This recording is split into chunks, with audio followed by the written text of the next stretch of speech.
के बीच में, और मैं पुख्ता जानकारी के आधार पर कह रहा हूं, ईडीआई सीबीआई के बीच में बंटवारा होगा। यह भारतीय जनता पार्टी का, मैं सिर्फ आपके माध्यम से यह कहता हूं, हमें पुख्ता जानकारी है कि बिहार, झारखंड, बंगाल निशाने पे कौन होंगे। इन सारे राज्यों में जो भी बीजेपी का विरोध कर रहे हैं वो निशाने पे हो। उसी सत्ता और प्रतिष्ठान को यह कहना चाहता हूं कि डर और खौफ की राजनीति हार आपकी ही होगी। केवल साहब को उठा लो, भगवंत मान को उठा लो, अभिषेक बनर्जी को उठा लो, तमाम दलों के जो लोग बोले उनको उठा लो क्यों? क्योंकि उसकी हैसियत बताने में और हम हैसियत बताने की राजनीति करते रहते हैं क्योंकि हमारी एक।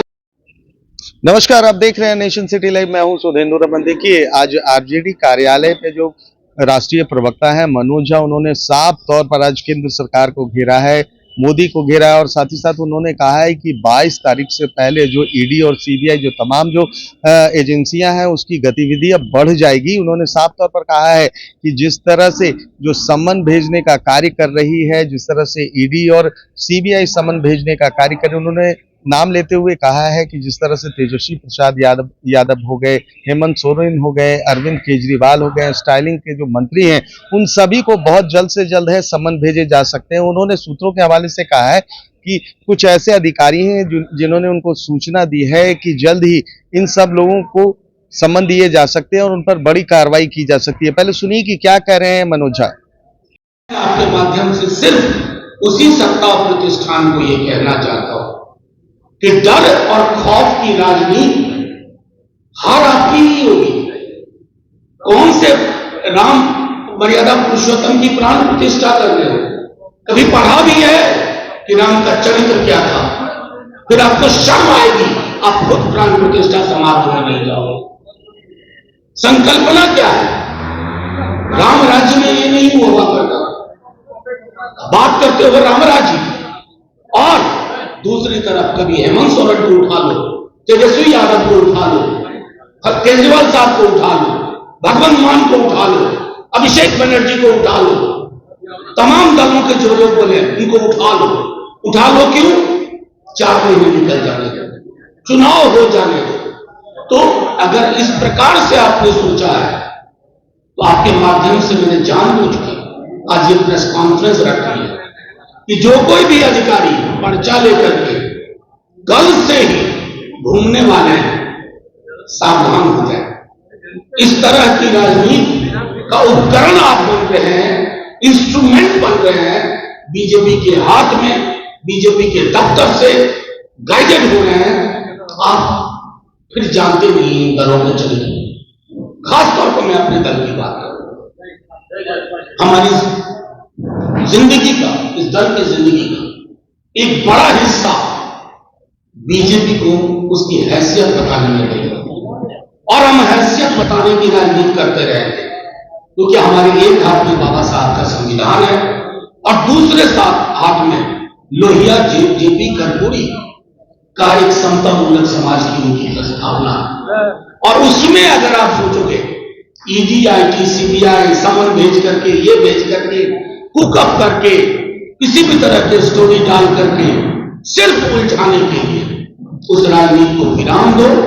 इसे प्रेस कॉन्फ्रेंस के माध्यम से एक चेतावनी भी समझी जाए, कोई दिक्कत नहीं है। अब आप सवाल चाहेंगे इसको लेकर भी करें, लेकिन सब कुछ लोकतांत्रिक दायरे में हो। आज आपके समक्ष आने के पीछे एक खास वजह है। राष्ट्रीय जनता दल अपने जन्म काल से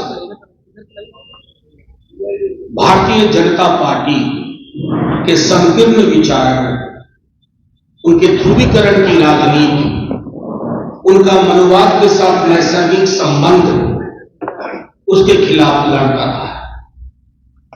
हमने कभी तराजू में तौल के लाभ हानि के आधार पर अपनी राजनीति कि तराजू में जो पल रहा हमें दिखा पड़े भारी, उधर चले जाओ।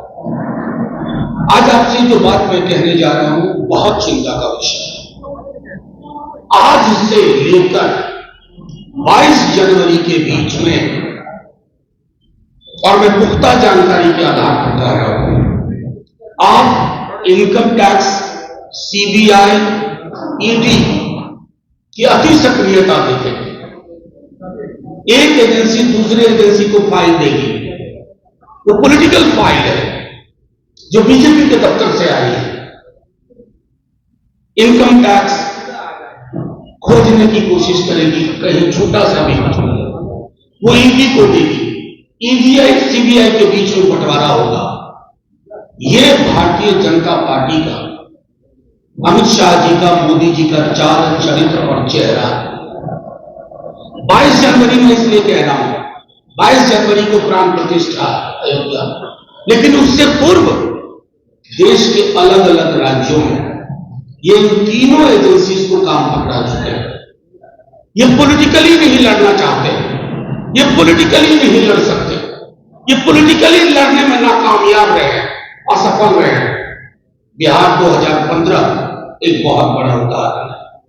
मैं सिर्फ आपके माध्यम से ये कहता हूं कि हमें पुख्ता जानकारी है कि बिहार, झारखंड, बंगाल, तमिलनाडु, महाराष्ट्र, दिल्ली, पंजाब और अन्य राज्य निशाने पे कौन होंगे? तेजस्वी यादव। निशाने पे कौन होंगे? वहां बंगाल में ममता बनर्जी, अभिषेक बनर्जी। निशाने पे कौन होंगे? अरविंद केजरीवाल। निशाने पे कौन होंगे? इन सारे राज्यों में जो भी बीजेपी का विरोध कर रहे हैं वो निशाने पे होंगे। केस मुकदमे में मेरिट नहीं देखा जा रहा है। 4 महीने उलझाने की साजिश है, जनवरी से लेकर के अप्रैल के आखिरी हफ्ते तक 4 महीने। उसके बाद आपको कोई खबर नहीं मिलेगी कि फलाने मुकदमे का क्या हुआ, लेकिन इन 4 महीने आपको भी उलझा के रखा जाएगा।